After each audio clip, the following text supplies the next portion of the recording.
Secret et société secrète de Georges Simmel. Toutes les relations entre les hommes reposent, cela va de soi, sur le fait qu'ils savent des choses les uns sur les autres. Cette phrase, qui est la toute première phrase du livre, résume assez bien la pensée de notre auteur. Ce que nous dit Georges Simmel à propos du secret est directement lié à la transmission ou non d'un savoir, d'une connaissance ou d'une information. Les interactions humaines, par l'oralité et l'écriture, sont essentielles pour comprendre ce qui lie et ce qui sépare les hommes. Aussi, chacun de nous est en charge d'un certain nombre de connaissances que nous gardons en nous-mêmes ou que nous divulguons afin de s'adapter ou non à un collectif ou à un environnement particulier. Page 11.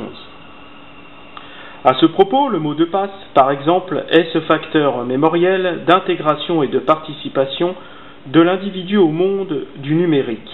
En fonction de la connaissance ou non des mots de passe, il nous est donné la possibilité d'accéder à des cercles, des sphères ou des secteurs d'activité numérisés, personnalisés et individuels, ou même collectifs, dans lesquels nombre d'individus interagissent simultanément.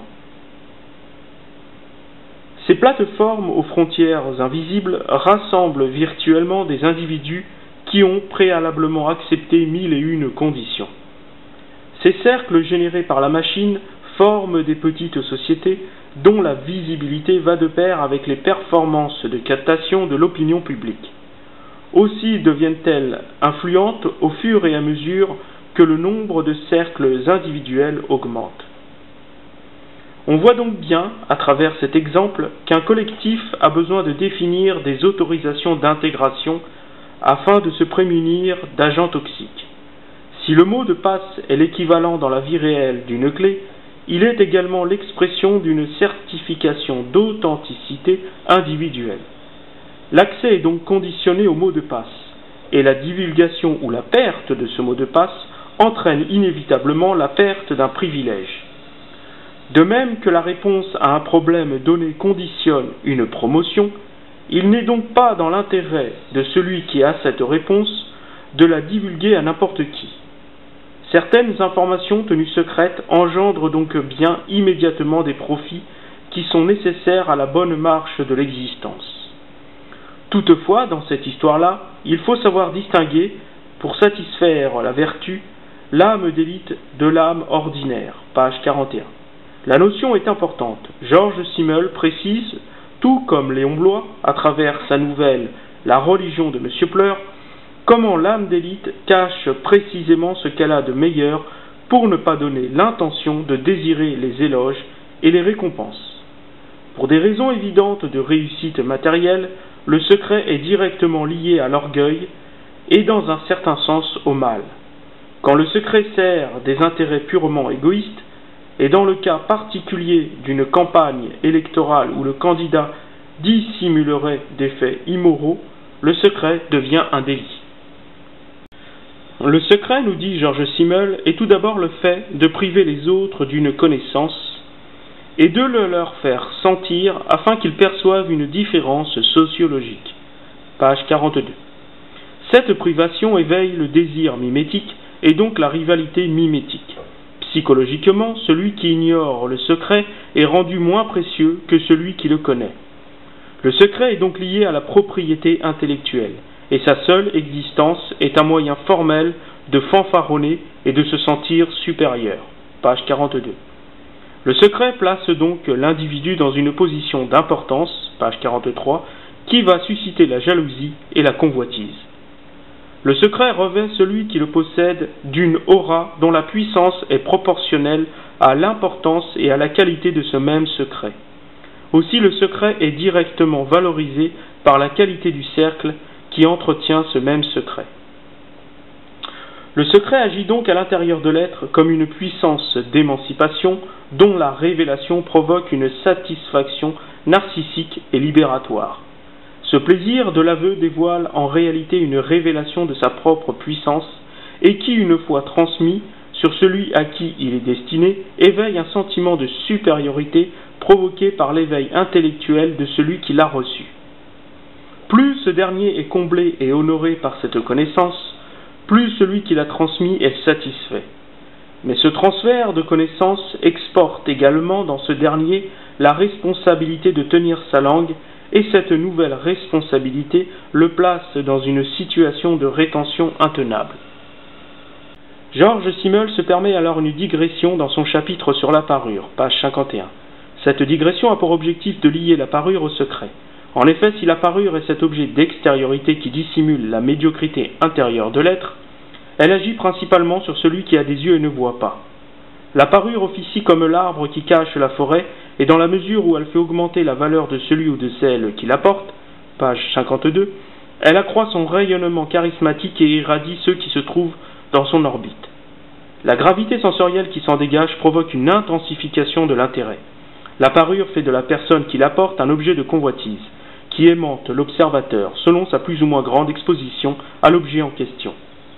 Georges Simmel, comme nous l'avons vu dans une précédente fiche de lecture sur la psychologie de la mode, explique également le rôle du tatouage, des bijoux et du vêtement neuf dans cette histoire-là, page 55. L'élégance voulue par celui qui se pare a pour objet de s'admirer dans le regard de l'autre. Cet halo lumineux, comme le définit l'auteur à la page 57, aimante tous ceux qui se trouvent à l'intérieur. Aussi, cet halo est comparable à un cercle d'influence dont l'essence exerce la même attraction que celui engendré par le secret. En effet, quand un initié fait savoir qu'il a un secret, ce secret agit sur les autres comme la parure. L'effet produit dans l'instant par la parure ou le secret provoque sur l'autre une diminution de sa propre valeur sociologique. L'or, par exemple, porté en collier, suggère l'appartenance à une classe sociale supérieure.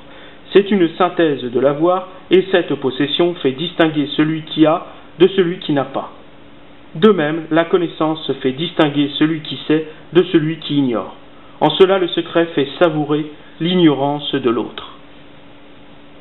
Si donc la parure agit comme une extension de la personne, le secret également, et en tant que tel, il détermine le périmètre relationnel qui lie ceux qui sont dans le même secret. Tout naturellement, cela s'appelle une société secrète. L'auteur va donc s'appuyer sur celle des francs-maçons afin d'expliciter le rôle fondamental de ce type d'organisation. Pour ce genre d'organisation, le secret est la marque de confiance accordée aux membres afin de tester leur capacité à conserver un savoir. Cette autodiscipline va permettre de discipliner un groupe autour d'une connaissance spécifique. En cela, l'esprit indiscipliné ne méritera plus la marque de confiance et sera contraint de sortir du groupe. Ainsi, si le secret ne doit pas se répandre dans la masse, ses possesseurs, en le conservant, le rendent vivant. Toutefois, en agissant ainsi, il s'isole du reste de la société, mais pour que cet isolement ne soit pas si dévastateur pour le moral, le cercle d'initiés prend le nom de société secrète, afin que le mot société influe tout de même positivement en insinuant un lien social préservé. Le caractère secret des loges, nous dit l'auteur à la page 78, révèle en réalité une initiation à l'élévation dans le secret. Plus le franc-maçon accède à de nouveaux grades, plus il a prouvé sa capacité à conserver les secrets. Cette rétention l'oblige à se dédoubler pour duper la masse. Il est la preuve vivante du double jeu, JE, et du double jeu, JEU. Ce jeu de rôle est primordial pour satisfaire aux exigences de la société dite secrète. En cela, les plus hauts degrés, à travers ses membres les plus éminents, apparaissent comme des parures les plus précieuses et dont la visibilité au sein de l'organisation apparaît comme un cercle dans un cercle. Tout naturellement, cette totalité de cercles a le devoir le plus sacré de garder le plus profond silence sur les choses qui touchent le bien de l'ordre. Page 82. Cette consigne crée une sorte de totalité existentielle dont le plus haut grade confère un mystère quasi mystique qui ne peut être obtenu que par une discipline mentale de fer. Ce lien communautaire est également maintenu par des rituels et un symbolisme mystérieux dont la compréhension ne peut être acquise que par un savoir jalousement conservé au sein de la fraternité. Tout cela contribue à façonner une aura de mysticité dont les membres auront à cœur d'entretenir afin de demeurer supérieurs à la masse. Ce caractère d'imitation qu'engendre le fait de se taire confère en réalité une harmonisation de la puissance de réalisation par surprise, laquelle permet de surprendre ceux qui sont dans l'ignorance. Cette ingénierie du silence se retrouve dans les corps militaires et dans les industries de pointe, tout comme dans les rédactions des journaux, afin de conserver la primauté de l'information. Cette forme d'organisation montre par son arrangement sa supériorité sur la masse qui est naturellement conduite à se comporter comme la foule. Page 91. Aussi, si la masse est cette masse dans laquelle se fond l'individu, c'est que la masse conserve cette particularité de dissimuler les individus. C'est pourquoi les membres des sociétés secrètes, pour passer inaperçus, se fondent dans la masse. On peut faire remarquer que dans certaines universités, des groupes d'étudiants forment des fraternités assez fermées et qui constituent au regard des autres étudiants une élite organisée. Page 91. La présence d'une petite communauté à l'intérieur de la communauté qu'est l'université renforce le sentiment aristocratique de l'université tout entière. Ainsi, l'étudiant qui n'est pas un membre d'une fraternité fait partie de cette masse qui est exclue à l'intérieur de l'université, mais de l'extérieur revêt le prestige introjecté par les fraternités sur la totalité de l'université. Les fraternités forment donc ce noyau d'excellence qui accorde à ceux qui y demeurent une parure de privilège. C'est ainsi que l'initiation des membres impose de garder le secret et de faire silence auprès de la masse. Ce silence sépare l'initié du néophyte, l'étudiant alpha de l'étudiant lambda.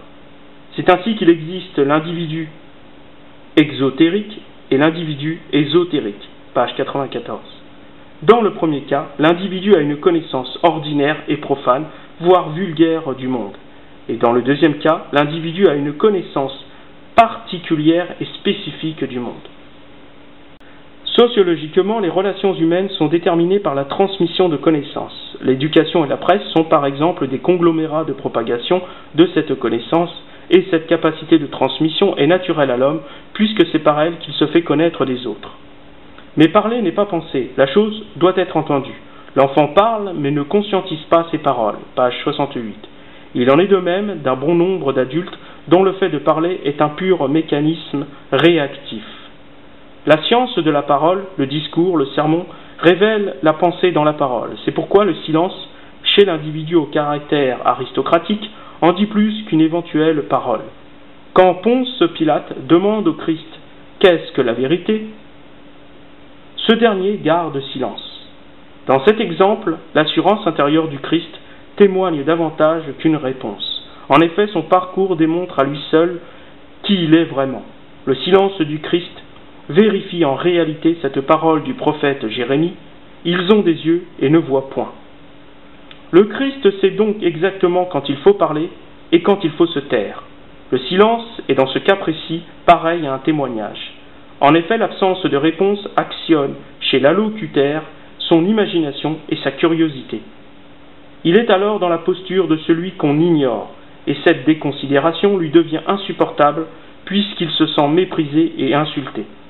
Quant à celui qui a volontairement gardé silence, il revêt un potentiel d'invulnérabilité puisque son absence de réaction orale traduit tout d'abord une certaine indifférence à l'autre et ensuite d'une véritable maîtrise de soi. D'un point de vue intellectuel, il ne cherche pas à dominer l'autre par la parole. Cette indifférence ou cette sérénité le détache de la masse. Le secret est à la fois un liant et une frontière. Pour l'auteur, la question de la préservation d'une connaissance réalise le savoir et le non-savoir. La valeur négative du secret, dans certains cas, est donc liée à la dissimulation consciente et délibérée de la vérité. Page 20. C'est pourquoi cette dissimulation est proche du mensonge. Georges Simmel affirme donc que le mensonge n'est qu'une forme très grossière du secret, et repose principalement sur la naïveté de celui qui doit être trompé. Si le secret refuse la connaissance à l'autre, le mensonge la refuse également tout en trompant. Ce mécanisme de détournement fait de l'autre un incrédule et un moins malin, et place le menteur dans une position de supériorité intellectuelle. Nous approfondirons donc la question dans la toute prochaine fiche de lecture à travers l'ouvrage d'Alexandre Coiré, Réflexions sur le mensonge, ici. Et nous verrons comment la parole définit l'homme.